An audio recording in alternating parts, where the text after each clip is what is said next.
শুনা, এটা কথা কওঁ, এই যে তুমি বেলেগৰ কথা শুনি ডিমোটিভেট হৈ যোৱা, নিজকে বেলেগতকৈ কম বুলি ভাবা, নিজকে দুৰ্বল বুলি ভাবা, এইটোৱেই তোমাৰ জীৱনৰ অসুবিধাসমূহৰ মুখ্য কাৰণ। তুমি শুনিছাই চাগে ন, কিছুমান মানুহে ক'বই কোৱাটো মানুহৰ কাম। তেন্তে কি প্ৰয়োজন আছে চিন্তা কৰিবলৈ? কোনে কি কৈছে তোমাক আজি? বেলেগে তোমাক ভাল পায় নে নাপায়? চোৱা, বেলেগে ভাল পাবৰ বাবে তুমি নিজকে কেতিয়াও সলনি কৰাৰ প্ৰয়োজন নাই। তুমি যেনেকুৱাই হয় তেনেদৰেই থাকা। সকলোতকৈ প্ৰথমে নিজক ভাল পাবলৈ শিকা। তুমি যেনেকুৱাই নোহোৱা কিয়, তোমাৰ চাল চলন, মুখাৱৰণ এইবোৰৰ চিন্তা কৰাৰ কোনো প্ৰয়োজন নাই। মনত ৰাখিবা, তুমি সকলোতকৈ পৃথক হয়। তোমাৰ দৰে দ্বিতীয়জন আৰু ইয়াত কোনো নাই।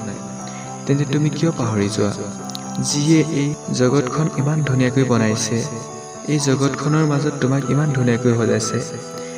তেন্তে তুমি কেনেকৈ ভাবিব পাৰিলা যে সেই সৃষ্টিকৰ্তাই তোমাৰ মাজত কিবা কমকৈ দিছে? হয়, আমাৰ মাজত নিজৰ ভাল লগা বেয়া লগা দুয়োটাই আছে, যিবোৰে আমাক বেলেগতকৈ পৃথক কৰি ৰাখে। তেন্তে কি প্ৰয়োজন আছে বেলেগৰ দৰে নিজকে একেই কৰিবলৈ? নিজৰ কাৰণে নিজকে ভাল কৰি ৰাখা। কিছুমান মানুহে তোমাক বেয়া পাবই, তুমি চেষ্টা কিয় কৰা বেলেগৰ দৃষ্টিটো তুমি নিজকে শুদ্ধ কৰিবলৈ? যদি তুমি কিছুমানৰ দৃষ্টিত ভুল হয়, সেইটোৱে ভাল। তুমি নিজকে নিজে বিশ্বাস কৰা ন, বেলেগতকৈ বেছি। তুমি সকলোকে সুখী কৰিবলৈ থৈ না আহিছা এই পৃথিৱীলৈ। নিজৰ কাৰণেও কৰি চোৱা, নিজৰ সুখবোৰৰ কাৰণে ধ্যান দিয়া। তেতিয়া চাবা জীৱনটো নিজৰ জীৱন যেন লাগিব।